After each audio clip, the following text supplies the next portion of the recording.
You, and only you, capital Y-O-U, are the subject that impacts the burning desire in your imagination.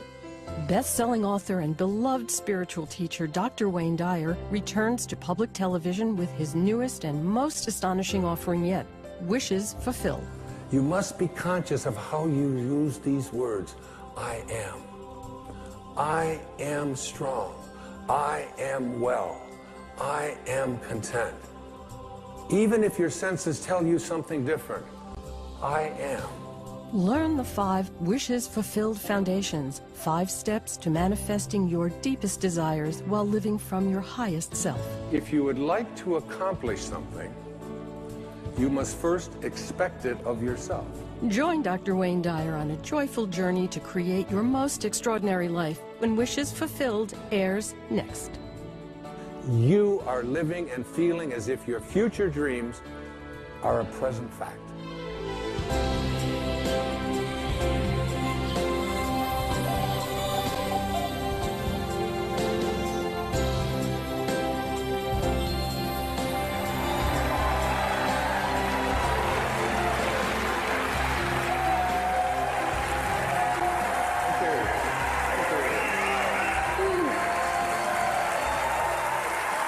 Thank you so much. Thank you. Thank you. Thank you very much. Good to see you. God bless you. I appreciate it so much. Oh, thank you. Thank you. I am Wayne Dyer, and I am well.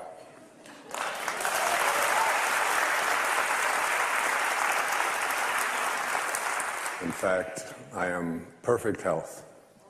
And by the time this program is over, you'll have a much clearer understanding of what those words really mean. It's just great to be back on public television. We've been doing public television pledge shows since 1998. My children were raised, I have 8 of them, and they were raised on public television. Little Barney things were all over my house for so many years. And of course, I think of public television as one of the great energy systems coming into our homes, and I'm proud to be a part of it, to support it, and to help raise money for it. It's our national treasure, and I'd hate to think of what would ever happen if we lost it. The show is called Wishes Fulfilled. It's based on a book that I have just completed. I spent the last year or so in writing it, researching it, living it, practicing it. And I've come to a place in my heart where I know that it's really not so much about what you want in terms of what you manifest. It's who you are. You manifest what you become as a human being. And this program is about teaching you to become the highest consciousness being that you can be, to be aligned with your source, to be aligned with God. And when you are, you become a creator and a co-creator in your life. I'd like to open this program with a poetic offering from Samuel Taylor Coleridge, who wrote The Rime of the Ancient Mariner. And he also wrote a poem that I used earlier in my life in one of my earlier books, Real Magic. Listen to the words and ask yourself if they really mean something to be true for you, if you really believe in what the poet is offering here. He says, what if you slept? And what if in your sleep you dreamed? And what if in your dream you went to heaven and there picked a strange and wonderful flower? And what if, when you awoke, you held that flower in your hand? Ah, what then? The poet asks. Do you believe that it's possible to bring something from the world of the formless, from the world of a dream, into the world of the physical? The poet was speaking metaphorically, but I am not. This is really a program about applying those words in your own reality. Most of us were raised to become ordinary. And I'm not putting down ordinary, but ordinary is just not good enough for me. Ordinary is you go through your life and you fill out the forms and you pay your taxes and you do what your parents tell you and you're honorable and you're honest and you're a good citizen and then you die. Extraordinary is something very, very different. This is about recognizing within yourself that there's something very, very extraordinary that you haven't been trained to believe in, to come to a place where you can apply it and put it into your life. And I want to say to you that I have been working in my life at living an extraordinary life, and so many powerful things have happened to me I'll be sharing with you throughout this program. But more than that, you can go way beyond ordinary. You can go way beyond just being average. There's not an average person watching this show. There's not an average person in this room tonight. All of us are extraordinary. We just have to come to believe it. There was a friend of mine, her name was Portia Nelson. Portia passed away a few years back. She lived up in Seattle. And she was at a seminar, and they asked her to, and they asked everyone, to write on a 5x7 sheet of paper or card the 5 chapters of their life. They only wanted to give them 5x7 cards because they didn't want them to get too wordy. And Portia Nelson sat down and wrote these words about the 5 chapters of her life. And I thought I would share them here with you. They're so beautiful. She said, chapter 1 of my life. I walk down the street. There's a deep hole in the sidewalk. I fall in. I'm lost. I'm helpless. It isn't my fault. And it takes forever to find a way out. Chapter 2 of my life. I walk down the same street. There's a deep hole in the sidewalk. I pretend I don't see it. I fall in again. I can't believe I'm in the same place. It isn't my fault. And it still takes a long time to get out.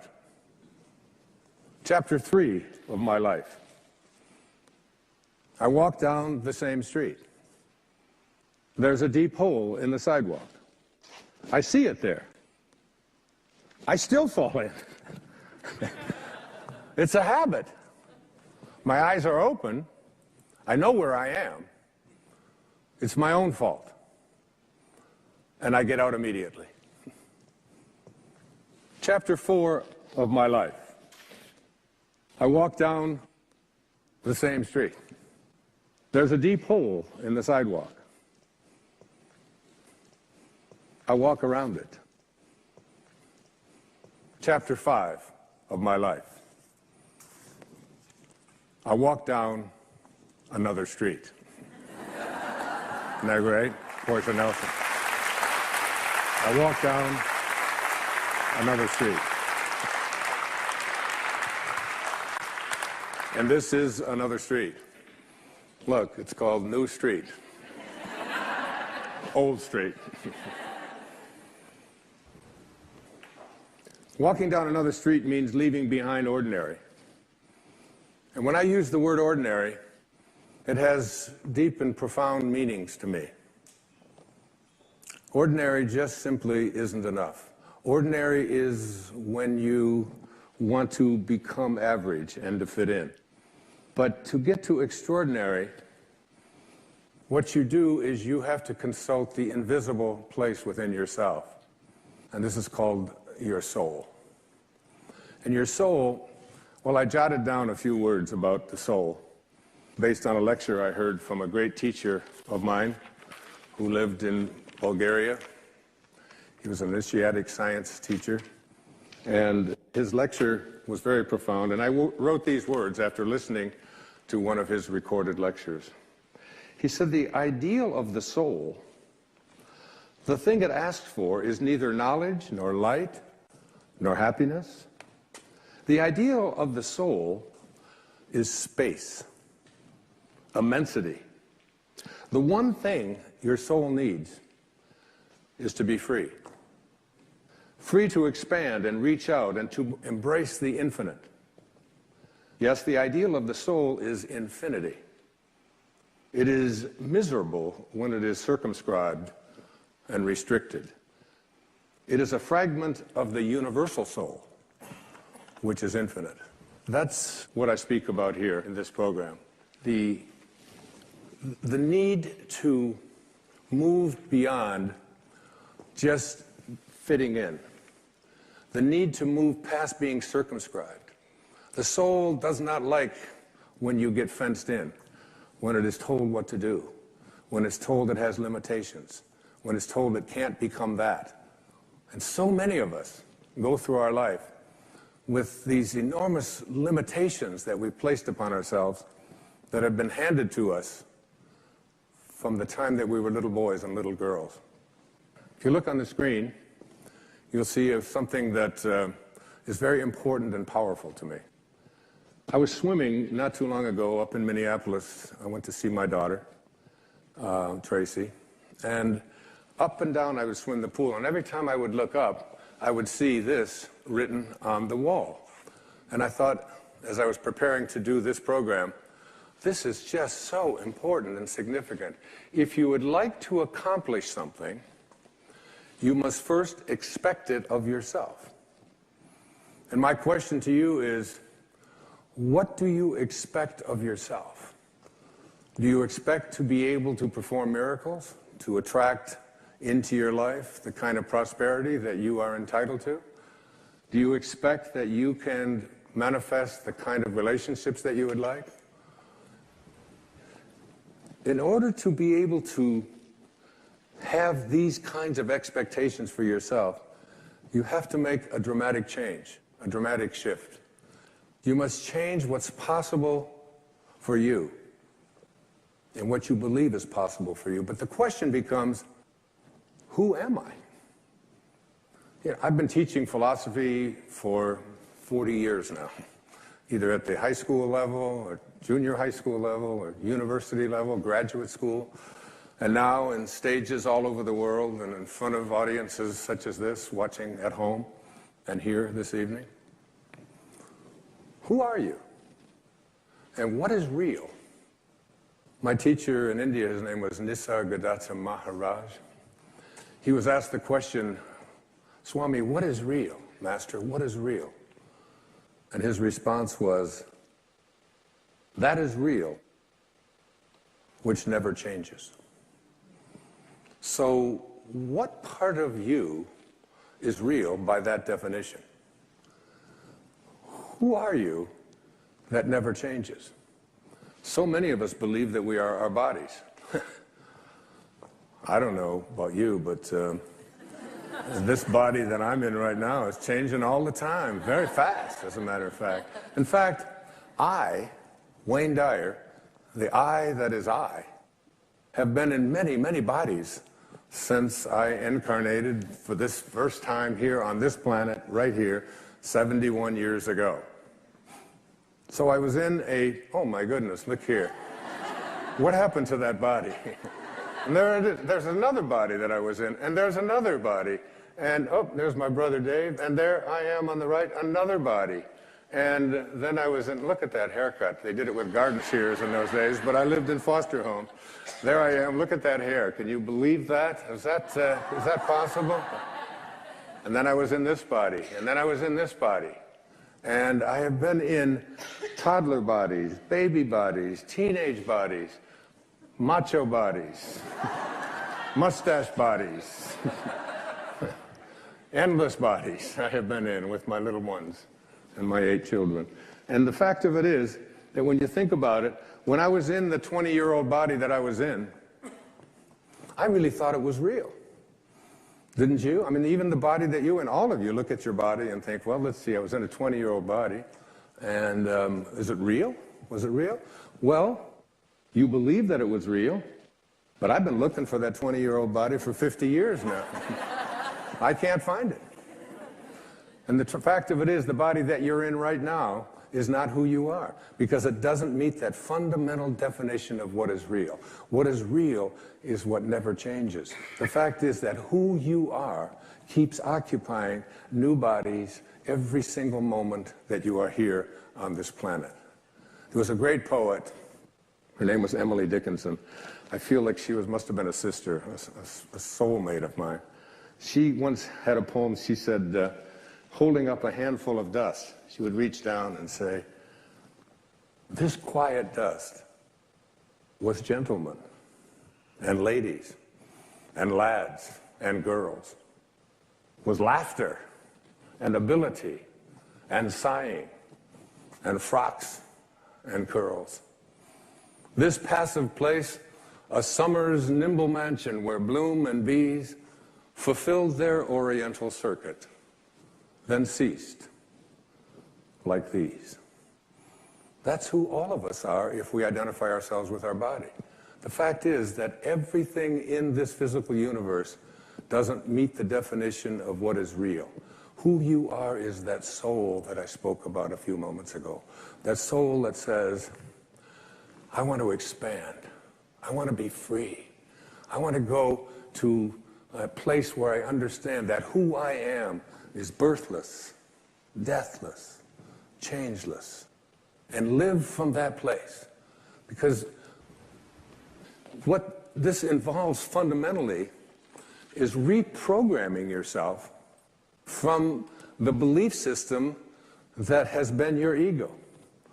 The part of us that has come to believe that who we are is what we have, and who we are is what we do, and who we are is what other people think of us, like our reputation, and who we are is separate from each other, and most egregiously, who we are is separate from God, from our source.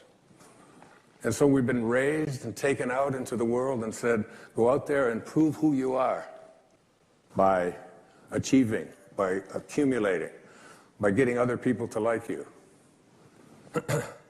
I wrote a book and did a film not too long ago called The Shift. And one of the, thank you. And in there I spoke about and used these words. The direction we take in life is far more important than the place that our ego parks us in this present moment. That who we are is this divine, infinite being that keeps occupying new bodies endlessly until we leave this body and then move on. And there is no beginning, there is no end, there is only now, each and every one of us. So the soul, the part of you that is extraordinary, the part of you that came into this world and knows I can be anything, I can do anything, I can accomplish anything that I place my attention on. Because if you want to accomplish something, you must first just expect it of yourself. And this means changing around the expectations that you've been conditioned to believe are your dharma or are your destiny. I am limited. I am not entitled to prosperity.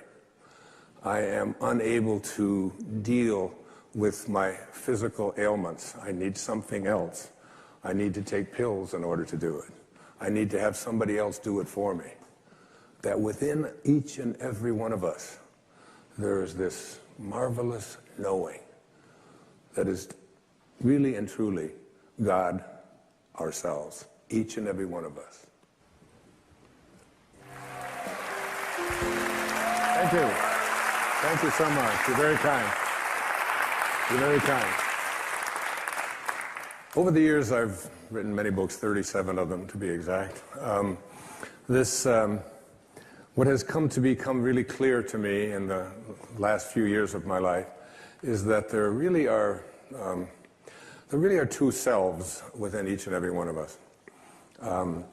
Muktananda called the ego, the part of us that has edged God out, EGO, edged God out, the false self. And the false self is this part of us that is not authentic. It is the ego. This false self is the part of us that is always trying to win, trying to own things, trying to prove itself.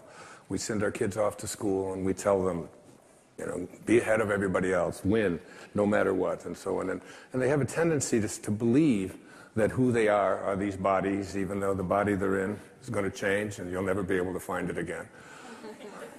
And then there's within each and every one of us a higher self. And this higher self is really the soul. It's really the spirit. It's really God. But these two selves are sort of constantly they're not at war so much with each other, but there's this battleground that we have within us. I'll give you an example of it in my own life. Somebody on the internet, a guy named Watkins, has put out a list, because there's lists for everything. The 100 most spiritually influential people alive. And they put out this list, 100 people. And they rank from number 1 to 100. And I'm on the list. I'm one of the, thank you. Not only am I on the list, but I am, according to this list, and they've got all this criteria of how you get on this list, I am the 3rd most spiritually influential person alive. How about that, huh? So the spiritual part of myself, my soul, the higher place within myself, says to me, this is not relevant. You're not any better than anybody else just because somebody has put you on a list. In fact, you shouldn't even know about that list. And perhaps the people who are most spiritually influential aren't even on that list and don't even want to be on that list because they don't care about those kind of rankings and comparisons and so on. But then there's the ego over here that says, what do you mean number 3? Well, what's going on with that? And who are these people who are more spiritually influential than you? And how are you going to take them down? So there's this sort of constant thing about it shouldn't make any difference. Who I am is the same as everyone else. We all come from the same place, and we all return back to the same place. But then the ego says, let's see, the 2 people ahead of me on this list, one of them is Eckhart Tolle, but he had Oprah. And she's only number 8 on the list anyway, so. And he got on there every week, and that's not fair, so. And then there's the Dalai Lama. And I figure Eckhart and I maybe can get together and take the Dalai Lama out of this thing. Or maybe I should align with the Dalai Lama, and anyway. The ego is doing this number on us. But there's also the part of us that is divine. And this is the place that I'm addressing here in this program. There's a quote from Joel Goldsmith. Joel wrote so many great books. A Parenthesis in Eternity was one of them. And this is what Joel said. He said, then there are those who reach a stage in which they realize the futility of this constant striving and struggling for the things that perish, things which after they are obtained prove to be shadows. It is at this stage that some persons turn from this seeking for things in the outer realm to a seeking for them from God. And that's who you tuned into today on this program. I have left this pursuing things and money and fame and winning and being better than others. It's taken me a while, but it has been a powerful journey. As a matter of fact, I had said to my ex-wife, I said, can you imagine? Did you ever in your wildest dreams, could you ever have imagined that you would be married to the 3rd most spiritually influential person alive? And she said, they didn't call me when they made that list. And she said also, She said, I don't want to upset you, dear, but you're not in my wildest dreams. I said, well, all right. So moving to this higher place is really understanding that in the second chapter of Wishes Fulfilled, I call it the higher self. And it gets defined very specifically by this great Bulgarian teacher. His name was Omram Mikhail Ivanov. And he was teaching what's called the initiatic sciences. And I have had his teachings show up in my life in a very powerful way. I've studied his writing. I've listened to many of his recorded lectures that took place back in the 50s and 60s and 70s. And I brought a quote of his that I'd like to share with you. Our higher self is perfect, omniscient, and almighty, a fragment of God himself, a pure, transparent, luminous quintessence. I love that. I love great writing like that. And that within each and every one of us, there is a place inside of each and every one of us that is all-knowing, that is almighty, that is actually a fragment of God. He then went on to say, the Creator has planted within every creature a fragment of himself, a spark, a spirit of the same nature of himself. And thanks to this spirit, every creature can become a creator.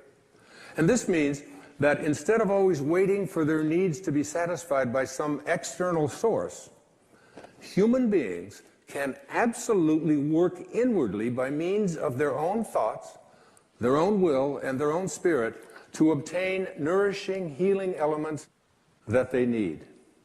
This is why he said to all of us, the teaching I bring to you is of the Spirit of the Creator and not of matter. A spark that is in each and every one of us. And this spark, I want you to be able to recognize, because that spark, I'd like to see you have it grow from just a tiny little spark, which means you can hardly see it, to a fragment, to a piece, to a larger chunk, if you will, to a section, so that this spark within you that you see up here is growing and growing and growing until it absolutely becomes even more than you imagined.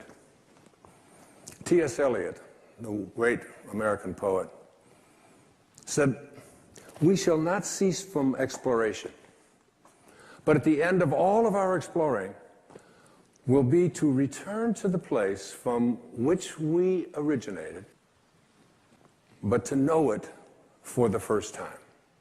I paraphrase that, it's off a little. To know it for the first time. I think that T.S. Eliot might have been speaking about death, but I'm not.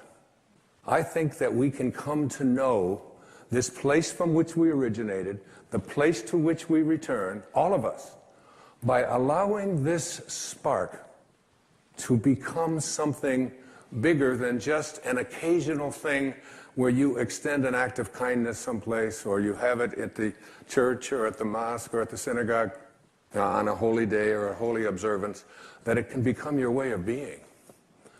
There was a great teacher in India. His name was Vivekananda. Vivekananda came to the West as a young teacher, a very profound teacher. And he was asked the question, but how do you do this? How do you access this higher self? How do you make this your reality? And he said these words to his devotees, and I say them to you. He said, in the springtime, go out and observe the blossoms on the fruit trees. He said, the blossoms vanish of themselves as the fruit grows. And so too will the lower self, the false self, the ego, vanish as the divine grows within you. It's about allowing yourself to recognize you must have this spark because this is what you came from, and this is what you return to. And as this spark becomes a fragment and becomes a section and becomes larger and larger, you reach what I call in Wishes Fulfilled, the third chapter, the highest self. And what is the highest self? This is the one that's going to surprise you a bit. The highest self is the self that you haven't been trained to believe in. You've been trained to believe in your ordinary awareness. Your highest self is where you begin to recognize your connection to your source, to the Tao, to the divine, to God.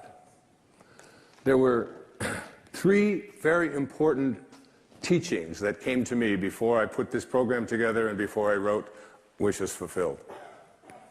The first was a book by a man named U.S. Anderson, U.L.S. Anderson. Passed away in 1986. Very profound teacher. And he wrote a book called 3 Magic Words, which I have had people tell me you must read. So it's fairly heavy reading, but the kind of reading that I love. And there's 12 chapters in the book. And you get to the 12th chapter and you keep waiting for the 3 magic words because he doesn't say what they are. And at the end of each chapter, there's a meditation. And in this meditation, you practice and put into the awareness within yourself of recognizing the highest place within yourself. And ultimately, at the very end, he said these words. Chapter 12, the very end of it. It's called The Veil Removed. This is the ineffable secret, the ultimate illumination, the key to peace and power. You are God. Those are the 3 magic words. If you will accept this towering truth and dare to stand atop this magnificent pinnacle, universal consciousness will be revealed to you from within. God is there. It is He who peers from behind your eyes, who is your own consciousness, who is your very self. You are not just a part of God, you are altogether God. And God is altogether you. Now, that's scary stuff for a lot of people. We weren't raised to believe that. I'm not saying that you ought to go out into the world and say, excuse me, but you know who you're talking to, that I am God. And the reason that we laugh is because we think of God as the God that we've created in our own image, the God of the ego, the God who's angry, the God who wants special favors, the God who has the ability to heal but withholds it. But there's another word that Jesus used in the New Testament, and this is the God I speak of, quoting him. God is love. And he that dwelleth in love dwelleth in me, and I in him. God is love. Pure, unconditional, blissful, divine love. That's who you are. The second great teaching was a man named Neville Goddard. Passed away in 1972. Lectured over in California, particularly in the 40s and 50s and 60s. I read his book, The Power of Awareness, 7 times. I gave it to each one of my children at Christmas a couple of years ago, and they called me up and they said, Dad, it's great, but I don't understand it. It's a little heavy. I said, well, then maybe it's part of my dharma to make it a little clearer. And chapter 27, the last chapter of his book, The Power of Awareness, it says this. In all of creation, in all of eternity, in all the realms of your infinite being, the most wonderful fact is that which is stressed in the first chapter of this book. You are God. You are the I am that I am. You are consciousness. You are the creator. This is the mystery. This is the great secret known by the seers and prophets and mystics throughout the ages. This is the truth that you can never know intellectually. If you want to understand something intellectually, what you must do is analyze it, come up with a formula for it, study it, look at other experts about it, and come up to a conclusion. If you want to understand something spiritually, you must first experience it. You must come to know this within. In the New Testament, which I read completely before I wrote Wishes Fulfilled, Jesus is about to be stoned. And he says, "Why would you stone me?" And they say, "Because you blaspheme. You are a man, and you claim to be God." And Jesus responds in his words, "Is it not written in your laws that I have said you are gods?" All of you. We are all gods.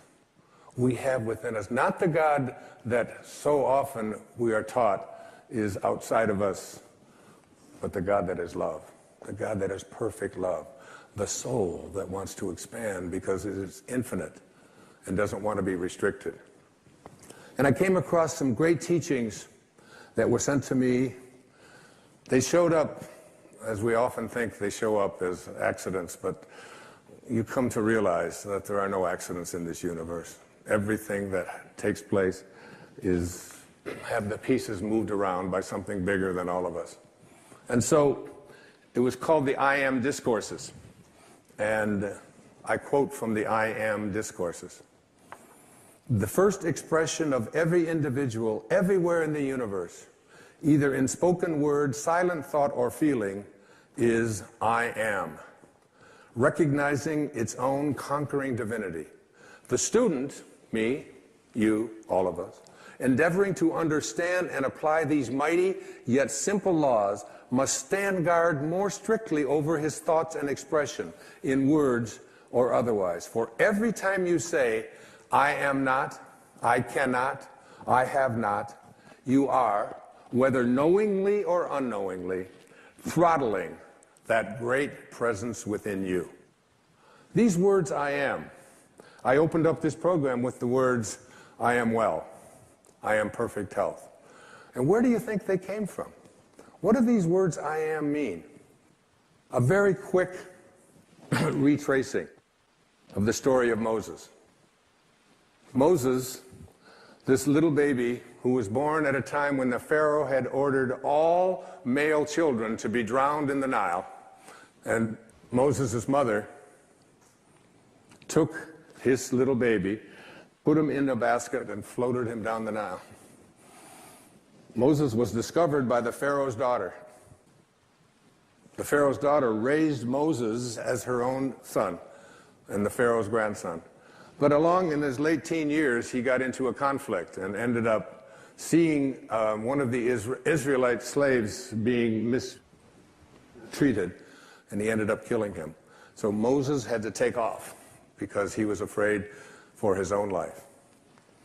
And he went out into the Sinai, and there married Zipporah and had children and was out as a shepherd. And as the Torah tells us, as it says in Exodus, he comes across a burning bush one day that is not being consumed. And the bush speaks to him. And rather than even misquote this even a little, I brought from my hotel room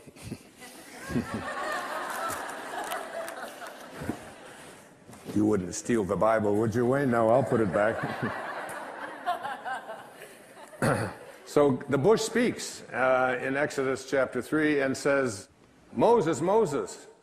And the first words that Moses says to God are, here I am.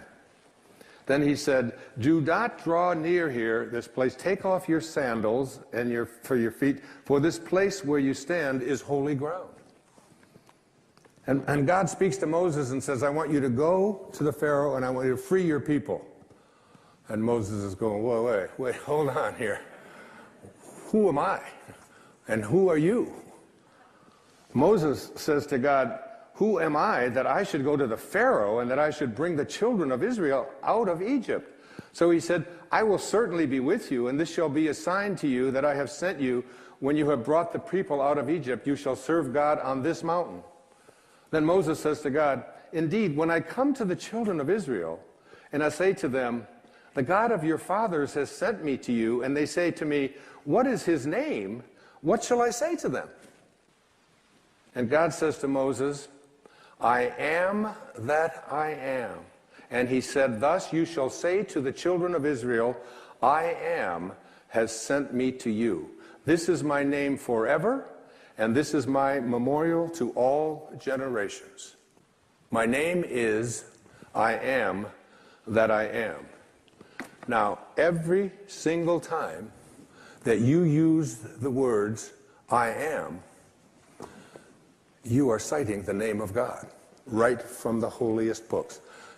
And every time you say the words, I am weak, I am poor, I am unlucky, I am unhappy, I am sick, I am unable to attract into my life what you want, you are desecrating the name of God. God did not say, I will be. My name is, I hope things work out well. My name is, maybe things will show up that I wanted, but possibly not. He said, I am that I am. You must be conscious of how you use these words. I am. I am strong. I am well. I am content. Even if your senses tell you something different, I am. And as we move now into the meat of this program, you'll see that putting the words I am in front of something into your mind and imagination is a very powerful way to attract into your life, recognizing your own divinity. I am God is not blasphemy. It is your identity. Thank you. Thank you. Thank you. In my study of the work that I mentioned earlier, particularly the work of Neville and the work of U.S. Anderson and the I Am discourses, I came up with, in putting that all together, what I call five wishes fulfilled foundations for being able to attract into your world and become the kind of person that you expect yourself to be. Remember what I said about the quote on the wall of the swimming pool. If you want to accomplish anything, which means to become an extraordinary level of consciousness person, you must first expect it of yourself. You must see yourself and be unafraid to say to yourself, I am connected at all times to my source, to the divine mind, to the Tao, to God, to that which is the creator of all. I am a part of it. And the first of these five foundations I call imagination. Imagination. Many of our greatest thinkers have spoken about the power of imagination. William Blake said that what is now proved was once only imagined. Now think about the importance of that. If you want to have something show up in your life, the kind of person you would like to become, manifest something new into your life, something powerful, whatever it might be, you obviously must first be able to imagine it. Your imagination. This is yours and yours alone. You can place anything into your imagination that you want to place there, independent of what anybody else says about it, independent of what your senses tell you, independent of all the evidence that may be to the contrary. You can place into your imagination an I am that represents what you would like to attract into your life and make it come into fruition. Einstein's most famous quote, one of his most famous observations, he said, imagination is more important than knowledge. Knowledge is limited.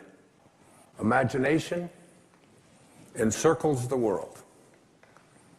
Placing these I ams into your imagination, I had some of you I'm sure know about it because it's been all over the papers and so on, a diagnosis of leukemia a couple of years ago. And for a while, I kind of began to believe some of the things that were being told to me about what happens when you have this particular kind of leukemia. And I have instead, in the last year or so, had some of the most amazing, astonishing things happen into my life. where I have felt I was just so alive and so strengthened and so fully connected to my source, knowing. Basically, I have a knowing in here that life itself is a sexually transmitted terminal disease, okay? That's basically the fact, all right? So I'm not saying that all you have to do is put into your imagination an I am that says I am, and you're going to live forever. That isn't, but every moment that you do have until you are called can be a moment of exquisite, extraordinary power living from that place. And that's the decision that I made. I have never felt so powerful as I have the last several years, since I recognized the power that I have in my imagination to place something there and live from it. Einstein once said, if you want your children to be intelligent, read them fairy tales.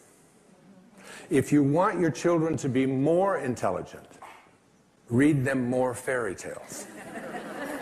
It's one of the reasons I've taken to writing children's books, to give children an opportunity to explore that thing called their imagination from the time that they're just little boys and little girls. And what I have in my imagination is a do not disturb sign. And it's like mentally inside, I've placed that in there. I do not anyone to disturb or try to change around anything that I have placed in there about what is possible for me. So you never want to place into your imagination any thought that you would not want to materialize. You never want to allow in your imagination to be contaminated by the way life used to be. Your imagination is yours. Don't let any other people influence you. Never allow people's ideas about what is possible or impossible for you to occupy your imagination. I've called it, throughout my life, I've called it being a scurvy elephant. When I was in the 3rd grade, I was living in a foster home out in Mount Clemens, Michigan, and I came home from school, and I talked to Mrs. Scarf, and I said, Mrs. Scarf, what's a scurvy elephant? And she said, where did you hear that? And I said, I don't know, Mrs. Poole, my 3rd grade teacher, was talking to the principal, Mrs. Smith, and she said Wayne Dyer was in his classroom and called me a scurvy elephant. So she got on the phone and she called up, and the principal said, oh, that's Wayne. He gets everything mixed up. She didn't say that he was a scurvy elephant in her classroom. She said that he was a disturbing element in her classroom. A disturbing element is someone who has in their imagination the possibility that they can do anything, that all things are possible. Again, it's one of those great lines from the New Testament. With God, all things are possible. Now you tell me, what does that leave out? What does all things are possible leave out? That doesn't leave out the possibility that we can defy gravity, that we can soar, that we can heal ourselves, that we can create magnificent prosperity in our life, that we can change the world. I said at one of the breaks here to the audience here tonight, I really believe that if this message gets out there into the world, we can shift the consciousness of this planet. If enough of us begin to believe, we're placing into our imagination a world that we want to live in, that has no limitations, and that is based on living from a place of love and kindness and God consciousness and spiritual awareness, divine mind at work. I believe it's possible. Thank you. But we have to do it with our imagination. It has to begin with our imagination. Collectively, if enough of us begin to believe that we can create that kind of a world, if public television can put on these kinds of programs, which is why I am a part of public television, because this is what they broadcast. This is what comes into our homes. The energy of all things are possible, not the energy of violence and hatred and, and all of the silly stuff that you see so frequently on commercial and cable television, especially the violence and especially the rude communication between young children and their parents and so on. You don't see that here. It's why I'm here raising money for this station and all public television stations. Einstein, once again, this man of imagination, said logic will get you from A to B, but imagination will take you everywhere. That's the first of these wishes fulfilled foundations. The second foundation is very significant and very important. I call it living from the end. This is one of the harder ones for people to get, but I'd like you to go again to the New Testament. Look at Romans 4:17. In the presence of him whom he believed God, who gives life to the dead and calls those things which do not exist as though they did. And calls those things which do not exist as though they did. Those are very important, significant words. You have to be able to call the things which you have not seen yet materialize and manifest into your physical world. You have to be able to say to yourself, I call those things that I would like to become as if they already do. And you place into your imagination fearlessly the I ams which you would like to create for yourself. And when it's time for me to write another book, I don't even know what it's going to be. I just know that it starts germinating inside me. And it's like a calling, it's like a passion. And I'm over there at my writing space. And before I do, I come up with the title. And before I even write one word, I did it with this book, Wishes Fulfilled. I take a jacket, this isn't even my book. And I take this jacket and I ask the art department at Hay House if they will please design a book with this title. And I put it around another book, which I have done, and I set it on my writing space next to Ralph Waldo Emerson and Jesus Christ picture and Paramahansa Yogananda and my children and the people that I love deeply and profoundly in my life. And I look at it with 3 white candles that I light every single time I sit over there, and I look at that jacket. And it's as if I call those things, the book does not exist. I call it as if it did. When my leukemia diagnosis came in, the information that was sent to me continuously was, it's incurable. This is something that you can't change. And I would say to my children who would send me this, I would say, I'd really appreciate it if you didn't send me that kind of stuff. And they'd say, what do you mean? Why, Dad? Why wouldn't you want us to send that? It says that right in there. I said, what part of I am well is it that you don't understand? Because I have placed that into my imagination. I have a wonderful quote by the man I've cited before. His name is Neville, and it goes like this. He says, disregard appearances, conditions, in fact, disregard all evidence of your senses, that is what your eyes and ears tell you, that deny the fulfillment of your desire, whatever it is you want to attract into your life. Disregard appearances, conditions, in fact, all evidence of your senses that deny the fulfillment of your desire. Rest in the assumption that you already are what you want to be. For in that determined assumption, you and your infinite being, your extraordinary self, which is what this program is about, are merged in creative unity, and with your infinite being, God, all things are possible. God never fails, and you are a piece of that which never fails. And you are going to move beyond just being a piece and just being a fragment and just being a segment until it becomes your overwhelming knowing that you have within you this divine capacity. You don't need evidence of your senses. I wrote a book a few years back. The title of it, I had to get my publisher because they didn't understand it. They called back, they said, I think you got this wrong. I said, no, it's called You'll See It When You Believe It. Not the other way around. People will say, well, I'll believe it when I see it. It doesn't work that way. You'll see it when inside you have a knowing.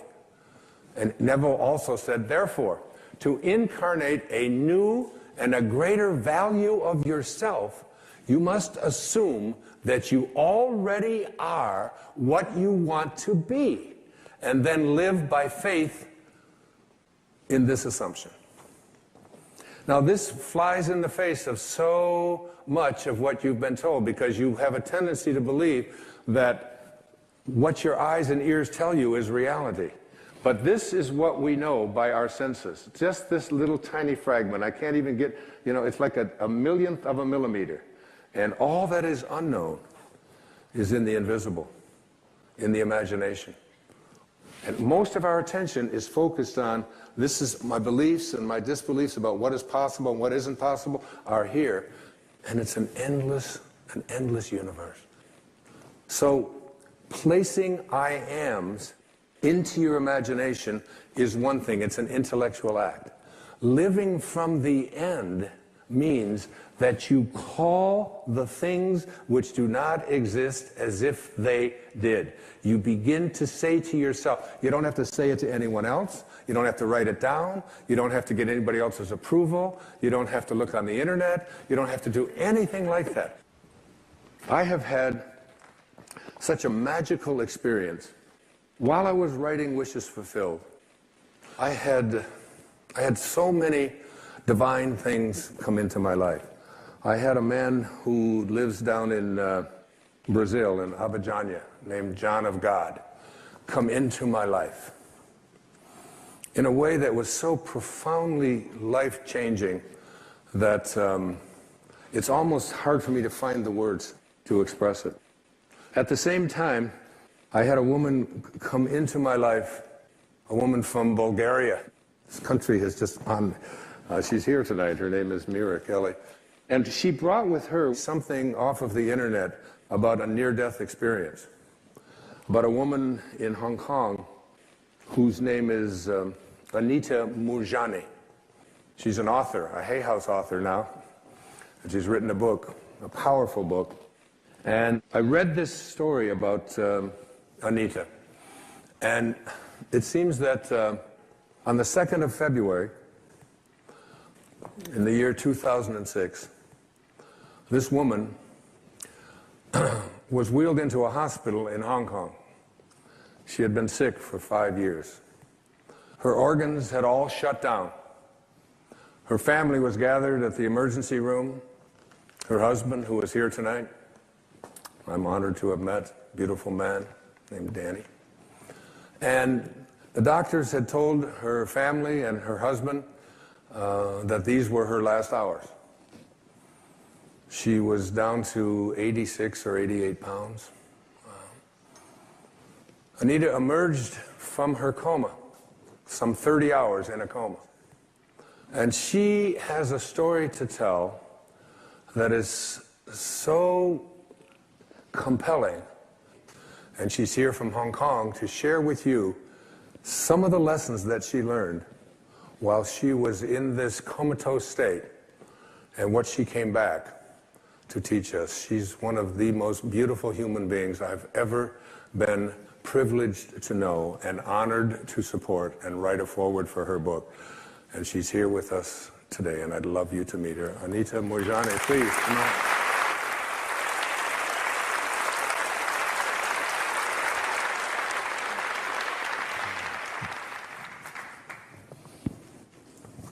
Be seated.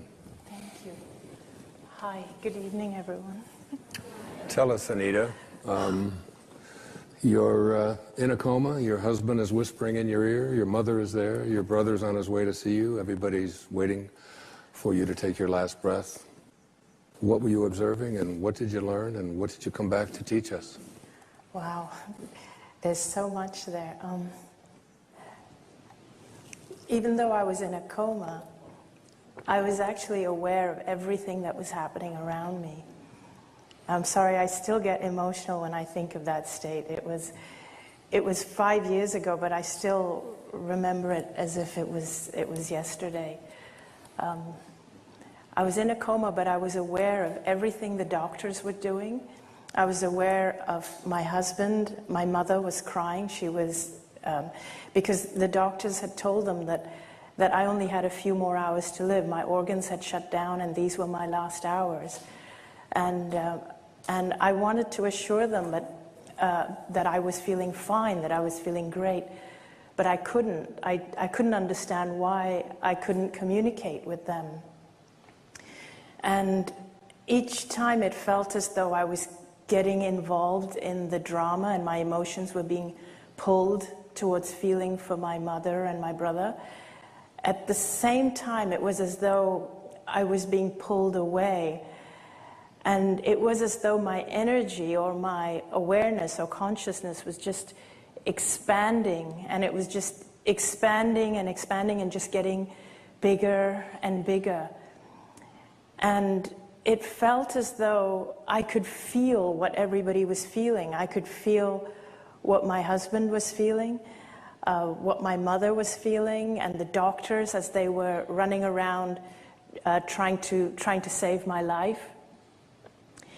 And then I became aware of what I can only describe as unconditional love. It was as though I was just surrounded or embraced by this unconditional love. And when I say unconditional, I mean really unconditional. It was like I didn't have to do anything to prove myself or to be anything, or I was loved unconditionally regardless. It was as though even things that I could have perceived to have done wrong in my life, it wasn't as though I was being judged. There was no judgment whatsoever. There was only compassion. It was like compassion, and it was like I understood in that state why I would do whatever I did in life. It was, everything I did was out of the limitation of being in a physical body. So you were looking at your body, and you were given a choice, is that right, whether to get back into this sick body?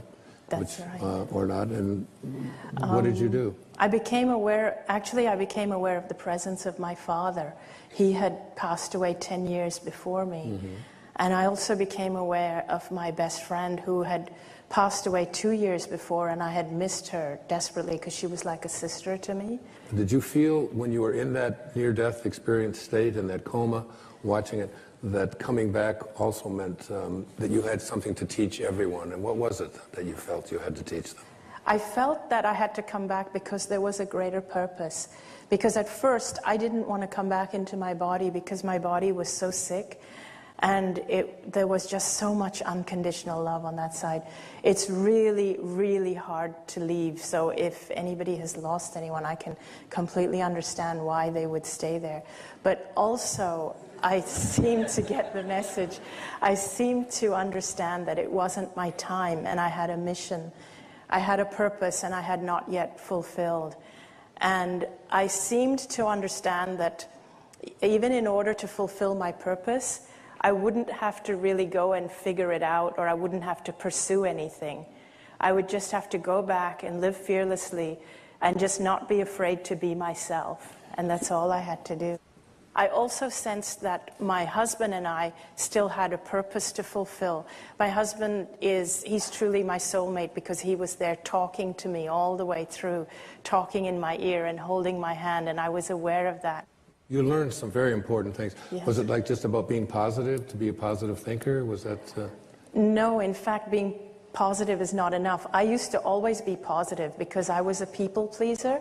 I used to always stay positive because I never wanted to bother anyone or trouble anyone. I learned that more important than being positive is being yourself.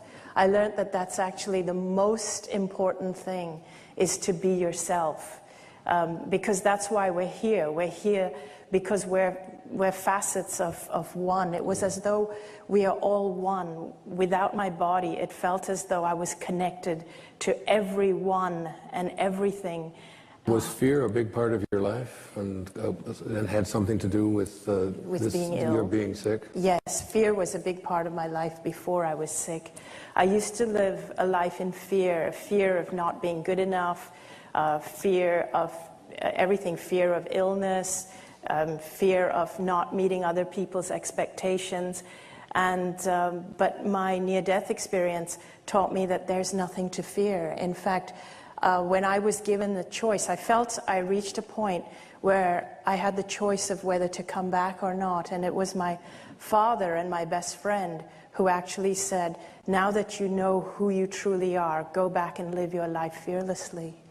And have you been doing that? Yes, I have. Ladies and gentlemen, Anita Mirjani.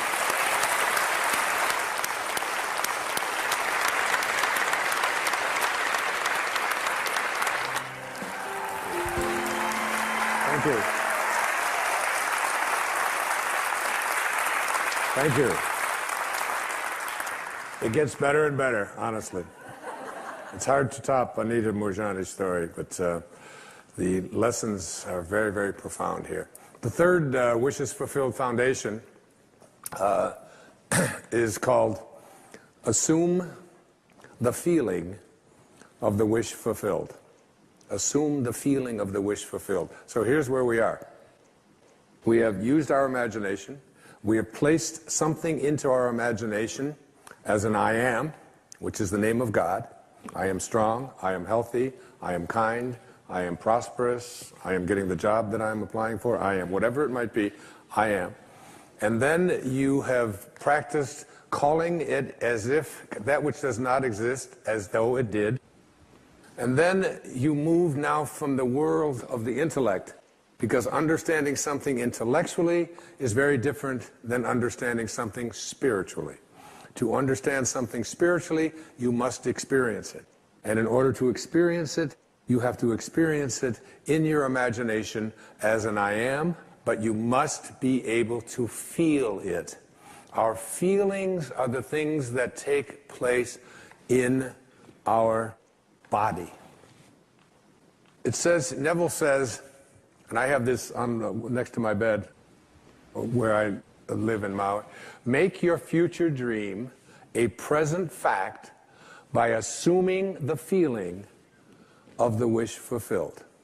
So whatever it is that you would like to experience in your life, remember, your imagination is yours. Everything that now exists was once imagined.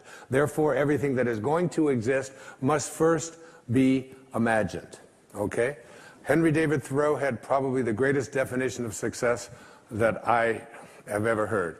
He said, if you advance confidently in the direction of your own dreams and endeavor to live the life which you have imagined, you will meet with a success unexpected in common hours.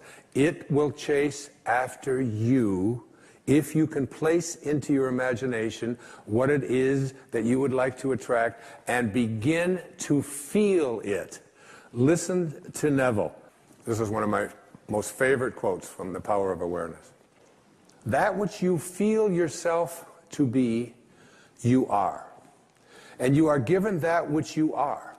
So assume the feeling that would be yours were you already in possession of your wish. And your wish must be realized. So live in the feeling of being the one you want to be, and that you shall be. Every feeling makes a subconscious impression. And unless it is counteracted by a more powerful feeling of an opposite nature, it must be expressed. Your feelings are different from your thoughts. Your feelings are what you experience in your body. The dominant of two feelings is the one expressed. I am healthy is a stronger feeling than I will be healthy. I am healthy says I feel healthy, and I feel healthy. I feel great. I don't determine if I am well on the basis of what it says on a piece of paper or on the basis of what somebody else out there tells me. I live my life feeling within my body that I am strong, I am capable, I am able.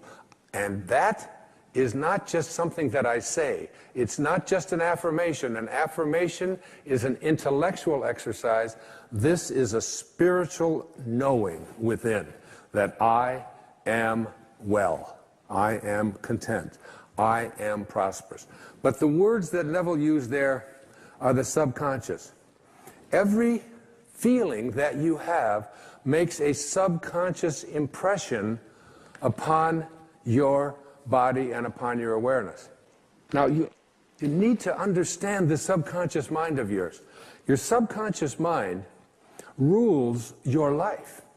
96 to 97% of everything that you do is done as a result of your subconscious mind.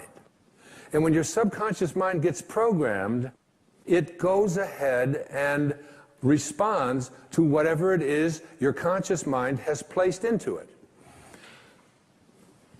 I was 18 years old. I was in the United States Navy for 4 years. And they sent me to a school in Bainbridge, Maryland, to become a radioman and a cryptographer. And we spent an hour a day, every day, for the first 3 or 4 weeks we were there, on a typewriter, learning Morse code. Okay? And my conscious mind had to program my subconscious mind. Now, this subconscious mind of yours is operating all the time. You're sitting here watching a television show. You got up, you picked up your remote control, you turned the channel on, you got dressed, you ate lunch, you went to the bathroom, you go to work, you get into your car, you drive to work, you don't think about what I'm going to do. Everything that is going on in your life, everybody in here in this room, you got here through your subconscious mind. You didn't have to think about every single thing that you were doing, but there was a time when you did in order to learn that. This habitual subconscious mind of yours rules your life. So I'm 18 years old, I'm taking Morse code. Here's the alphabet, a little bit of it anyway. Da da da da da da da da da da da da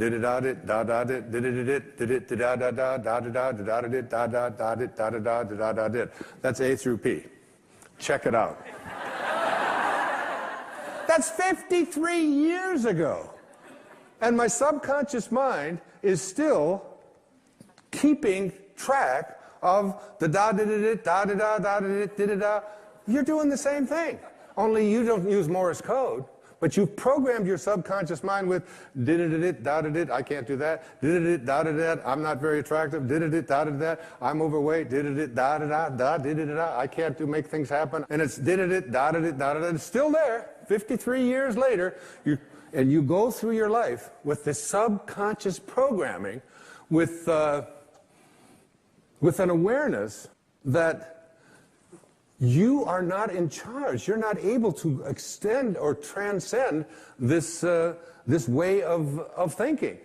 This subconscious mind of yours is most impacted by your feelings. A change of feeling is a change of destiny.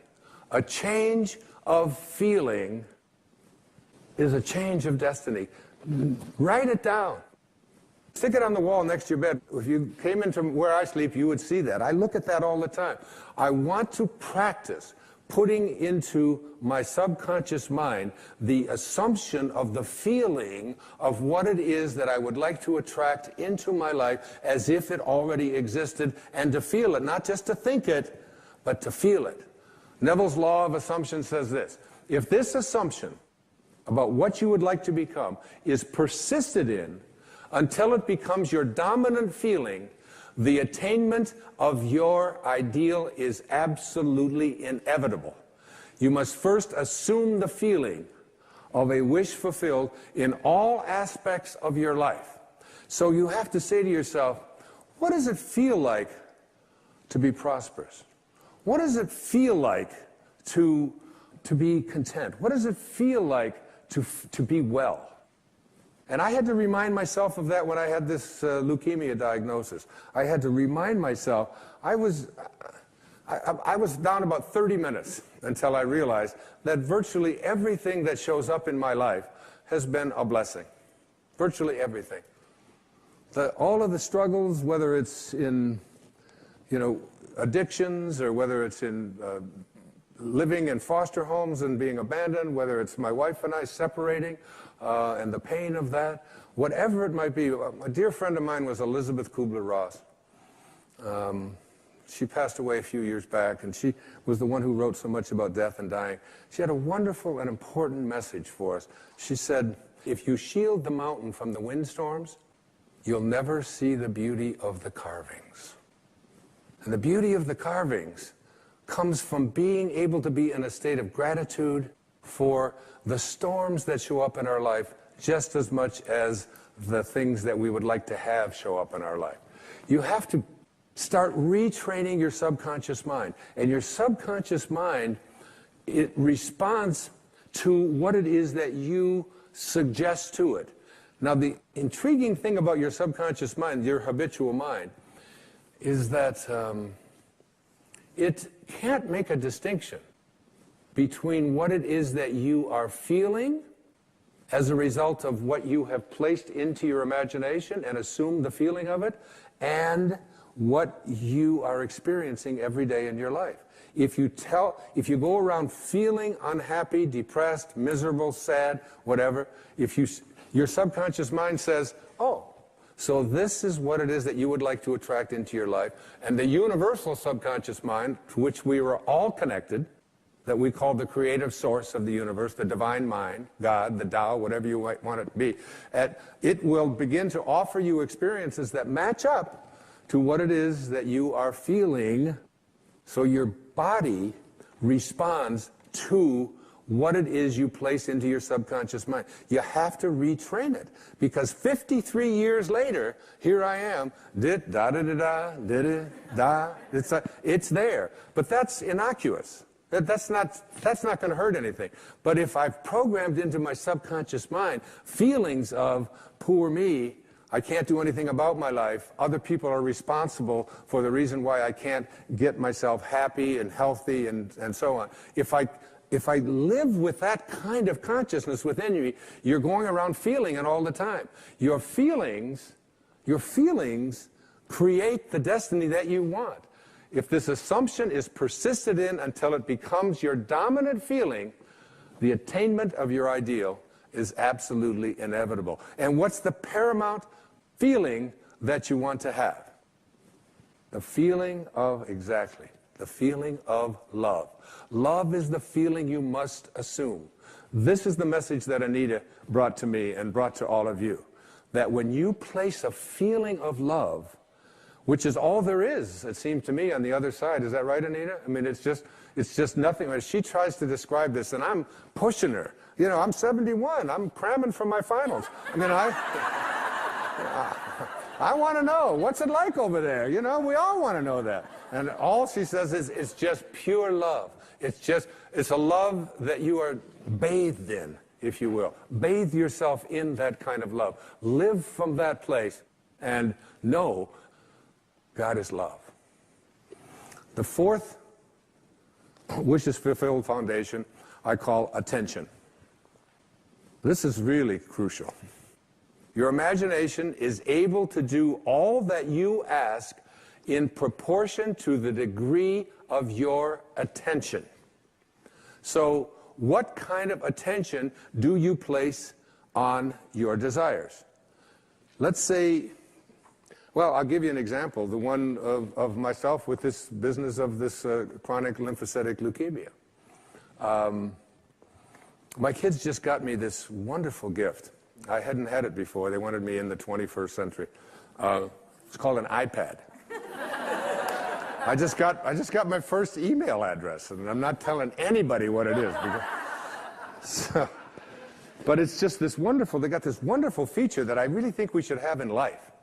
And it's called trash,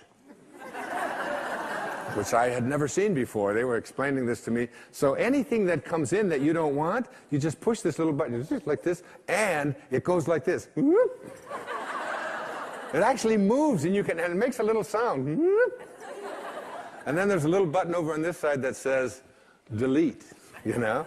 So it's something you put into the trash, and then you hit delete, it's gone forever.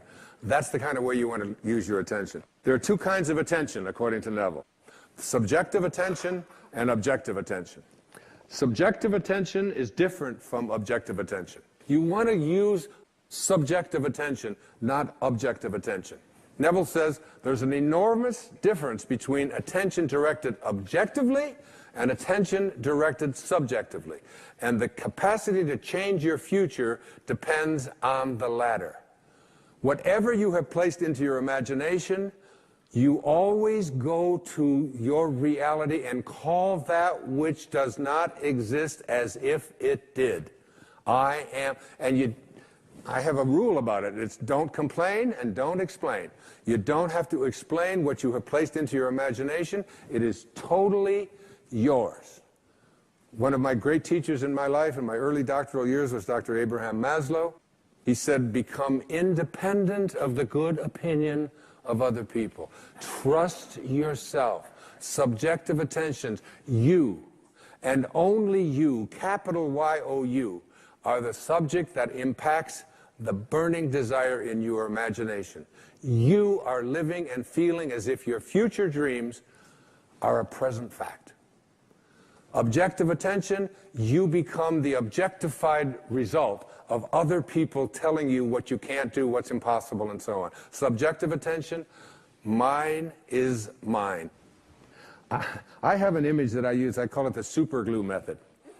And when I have an intention about what it is, including doing this program, when I have an intention about making this program a reality, and it involves a lot of money and a lot of expense, a lot of people, a lot of things have to come together. It involves going over into my writing space every single day, never giving up on it. Even if I don't feel like writing, 4 or 5 hours every single day, because I superglue my intention into my imagination. And I don't allow anybody else's opinions to do anything to distract from that. I don't care if they tell me I can't do it, or if it's impossible, or it'll cost too much, or we can't do it. My intentions are superglued there. And I have that do not disturb sign placed on my imagination, and it is mine. Use this. Don't allow anybody else's opinions. Don't allow what it says on the internet. Don't allow the research. Don't allow what anybody out there tells you is possible or not possible for you. Thank you. Thank you. I just want to re-emphasize that this really works. I mean, it really does work. If you just put in the minimal effort that I've been speaking about realizing how powerful your imagination is and assuming the feeling of what it is you want to be as if it already were your reality. A change of feeling is a change of destiny. The fifth foundation, before I go to it, you may have noticed my little hat here, right? How about that? I just took a group of people to Assisi, Lourdes, and Medjugorje, 3 great spiritual places where miracles have taken place. And I got one of these hats, and I don't think I've taken it off since. It's my new uniform. The fifth foundation, the Wishes Fulfilled Foundation, I call it Now I Lay Me Down to Sleep. And it is about the most practical of all of the 5 Wishes Fulfilled Foundations. This is something that you can do when the show is over, tonight, when you go to bed.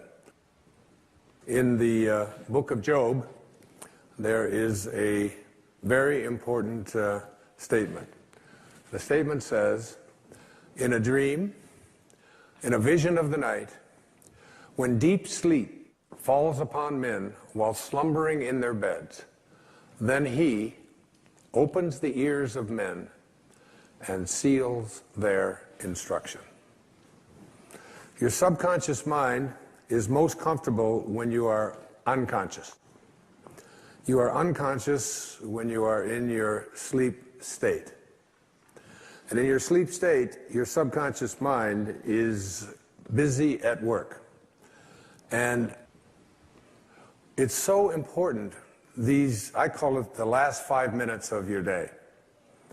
So you get into bed, every day you get into bed, you get ready to go to sleep, and you are now you're in that state between being awake and being asleep, where you're getting drowsy, and you are going to marinate for the next 8 hours in your unconscious, subconscious mind. You're preparing your marinade. And the question is, How do you want to prepare yourself for having your instructions sealed? Your ears are opened and your instructions are sealed. So most people use the last 5 minutes of their day as they're about to enter into sleep to review all of the things that they don't like, and all of the things that didn't work, and all of the people that hurt their feelings, and all of the stuff that is going on in their life that they wish weren't happening. This is their worry time. This is the time when you fill your mind with all of this stuff, and then you go off into sleep, and he opens your ears and seals your instructions while you are slumbering. That's right out of the book of Job. So what you want to do is reverse this practice, because your subconscious mind is listening to how you are asking the universe to provide for you what it is that you would like to attract or manifest into your life. And if you fill your subconscious mind with all of the things that you don't want, that you don't like, that make you unhappy, that make you depressed, that make you worry, then your subconscious mind, which is impersonal, and remember, it can't make a distinction between what it is that you are feeling as a result of what you place into your mind or what is actually happening in your life. It doesn't distinguish one from the other. It's totally impersonal. It's just open to suggestion. And here you are suggesting to your subconscious mind, which will, when you awaken, you will align with the universal subconscious mind, the one mind. You know, there's millions of people out there in the world. There's millions of you watching this program. And you can see the difference between each and every one of you on the basis of your appearances. But there's only one mind. That's what the great spiritual texts all teach us. So now, if you program your subconscious mind to tell yourself, to go over all the things you don't want, all the things you don't like, all the things that shouldn't have happened, all the ways that you were mistreated, all about how terrible the economy is. And, you know, we live in a fear-based world. You want to shift away from that kind of consciousness and use the last 5 minutes of your day to program your subconscious mind with what you have placed into your imagination with your I ams. I am well. I say it to myself every night, especially when I get into that state, you know, that weird state where you're sort of half awake and you're half asleep, and you know you're heading towards that sort of that subconscious place. And I just remember what it says in the book of Job. I don't want my instructions sealed by going over, I am sick, I am poor, I am unhappy. I just say, I am content, I am lucky. When I wake up in the morning, I don't say, oh, good God, morning. It's the reverse. I say, good morning, God. You know, it's like being grateful rather than being in that place where the things that you don't want are what you have programmed your life to be. I always think of this as, you know, like you have a currency. And if I were to give you currency to go out and purchase what you want, and every place you went, you took this currency that you have to purchase what you want, and you purchase what you don't want, and then when you get home and you wonder why your house and your life is filled with everything that you don't want, it's because you're insane. That's just insanity. It is. I mean, why would you take the currency that you have to buy what you do, that's there for what you do want, and spend it on what you don't want? Well, the currency that you have for attracting into your life what you would like to have are your thoughts and your imagination and your I ams, your God consciousness. Why would you use it to say, I am unable, I am unlucky, I cannot, I will not? You're throttling, that's what it says in the I am discourses, you're throttling that great I am presence that is located within you. And so the last 5 minutes of your day, as you're about to marinate for 8 hours in your subconscious mind with your unconscious state, you want to go into that state, even if your senses tell you, oh, you're just fooling yourself and so on. You don't want to use your senses and the internet and other people's opinions, what you see, what you hear. You want to let go of all of that and recognize that anything that you want to attract or create for yourself in your life begins with what you have placed in your imagination and have assumed the feeling of that wish fulfilled, and now you're going to practice it because you want. I've been trying to getting stuff out of your subconscious mind is a big job. It really is. Most people are just not willing to do what it takes. I still can't get the Morse code out of my subconscious mind. I need to have a major deprogramming thing. There's that exit sign. It's always there. But that's just harmless. What isn't harmless is, placing into your subconscious mind all the things that you're reviewing about what you don't like, about what didn't happen, about who mistreated you, about how sad you are, about how this can't happen. You are a creator. Neville put it this way. He said, the feeling which comes in response to the question, how would I feel were my wish realized, is the feeling which should monopolize and mobilize your attention as you relax into sleep. How would I feel were what it is that I would like to attract and create? And I don't care what it is, whether it's about the condition of your body, the disease state that you're in, the fact that you've been overweight for 3 centuries or 3 decades or whatever it is, the fact that you've been addicted, you ignore it. Even if you're drinking the coffee and doing the drugs and drinking alcohol or eating the sugar and so on, ignore what your senses tell you. Ignore what you see on the scale. Ignore all of that and say, I am sober, I am healthy, I am well-being, I am content, I am happy, I am perfect health. Because ultimately, that's how you will attract it. You have to be able to see the wish fulfilled already in advance and call those things which do not yet exist as though they do. Now, as I get ready to conclude this program of love, there are 2 really significant things. You've gone to sleep, you've programmed your subconscious mind, and I want every one of you watching this show, I want you, when you get into bed tonight, just try it tonight. Instead of using these 5 minutes to review what you don't want, review everything that you've placed into your imagination. And keep this in mind when people say to me, and they say it to me all the time, what if I do everything that you say and it doesn't work? It just doesn't work. The student should constantly remind yourself, if it doesn't feel natural, it isn't going to work. Okay? Now, I was being interviewed on a national television show by a guy who was about 5'7" and weighed maybe 140 pounds. And he did this long, intensive interview with me. And he said, you mean to tell me that if I do everything that you say, that I can become a linebacker for the New York Giants professional football team? Because he lived in New York.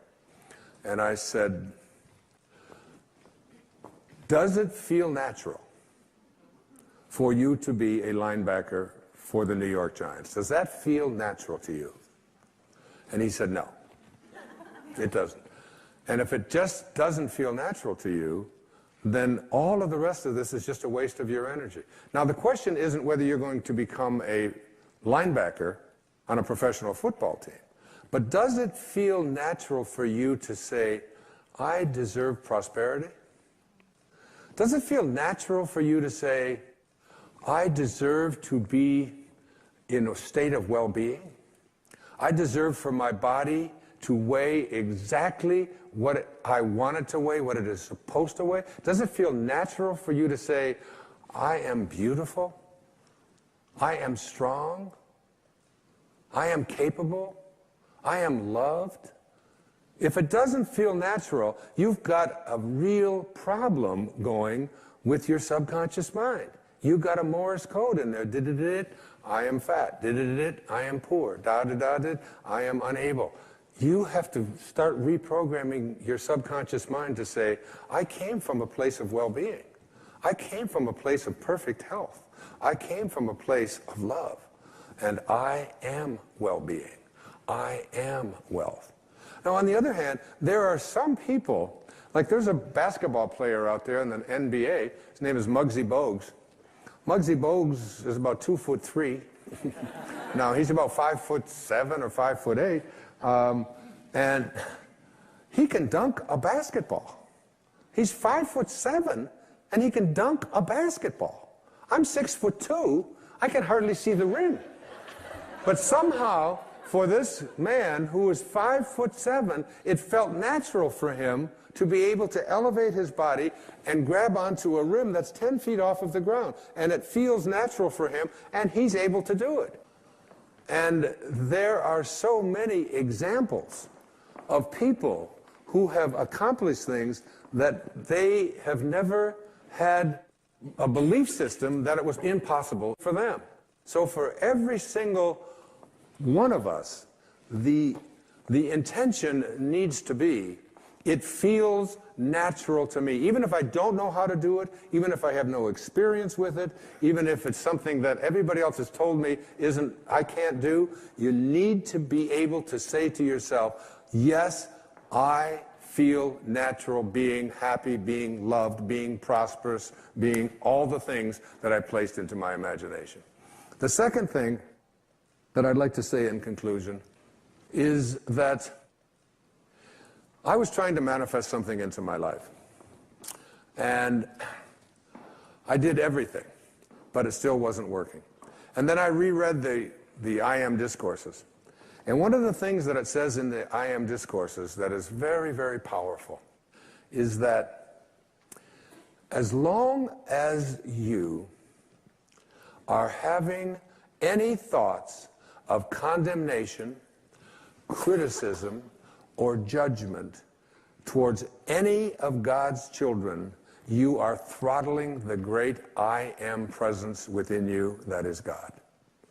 And I realized that my attempt to manifest what I wanted for myself into my life involved some judgment, some criticism, and even some condemnation toward someone who had done things that I felt that that person shouldn't have done.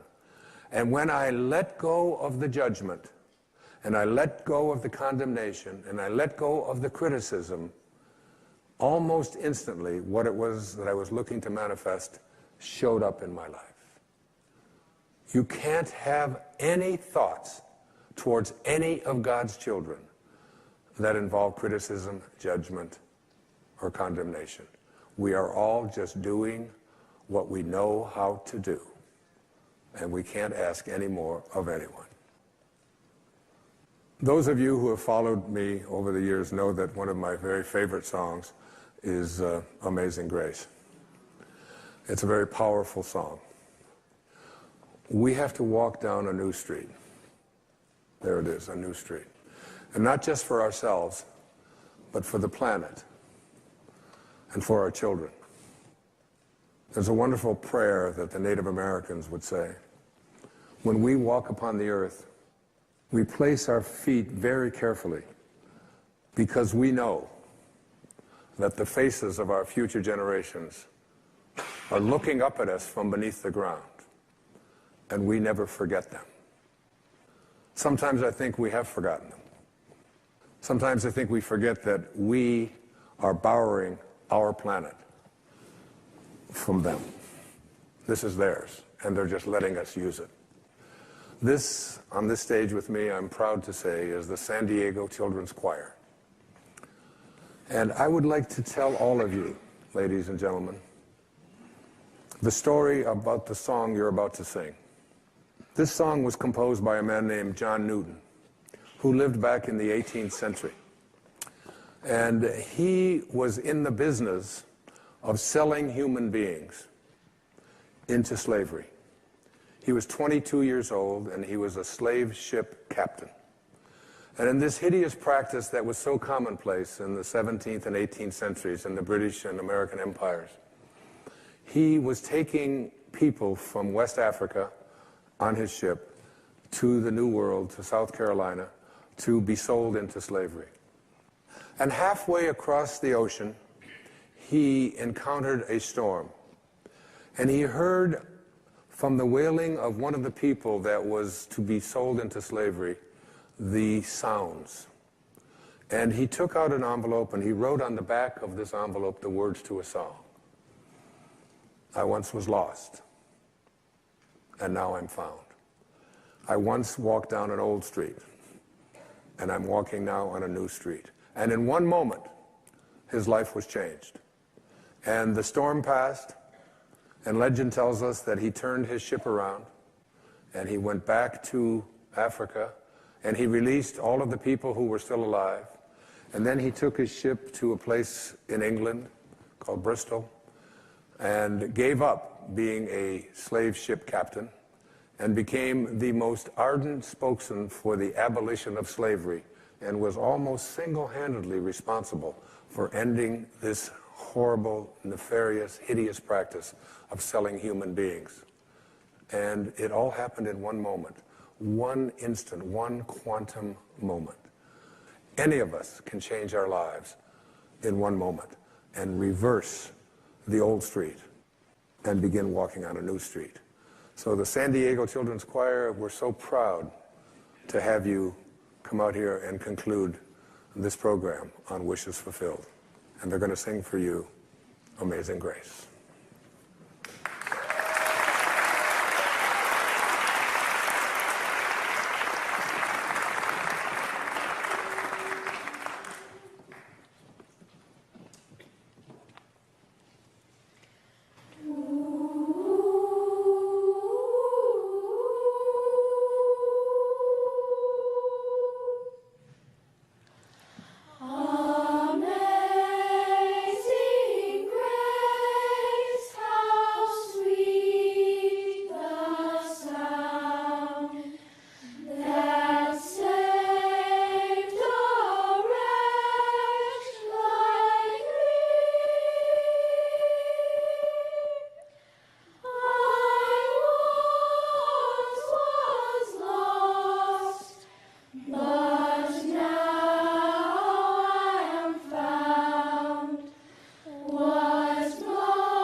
So beautiful. So beautiful, so beautiful. Thank you, thank you, thank you, thank you, thank you, thank you, sweetheart.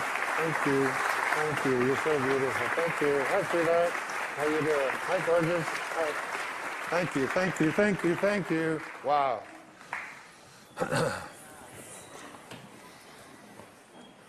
They're here, and we thank you for letting us use this planet, and we hope that we will remember you in all that we undertake and all that we do. If you would like to accomplish something, you must first expect it from yourself. Every one of you, you are a spark that can grow until you recognize that you truly are divine beings. Because in every moment of your life and every moment of your lives, you have this choice. You can either be a host to God or a hostage to your ego. It's your call. God bless you. God bless you. Thank you. Thank you. Thank you. Thank you.